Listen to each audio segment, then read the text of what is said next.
ஒரு திருநங்கை சொன்னா நம்ப முடியுதா? ஆமாங்க. இவங்க தான் நர்த்தகி நடராஜ். திருநங்கை அப்படின்ற சொல்ல அறிமுகப்படுத்துனவங்க இவங்க தான். அந்த நர்த்தகி நடராஜ்.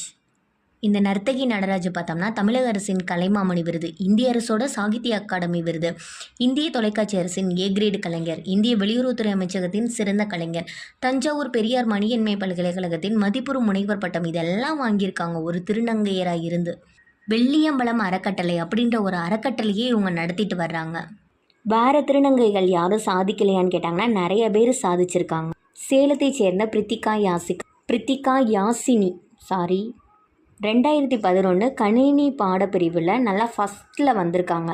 இப்போ பார்த்தோம்னா காவல் உதவி ஆய்வாளராக காவல் உதவி ஆய்வாளராக வேலை பார்த்துக்கிட்டு இருக்காங்க. அப்புறம் பார்த்தோம்னா மேற்கு வங்கத்தை சேர்ந்த ஒரு திருநங்கை தான் இந்த ஜோய்தா மண்டல் மாகி. அவங்க லோக் அதாலத்தோடைய நீதிபதியாக வேலை பார்த்துட்டு வராங்க. தமிழ்நாடு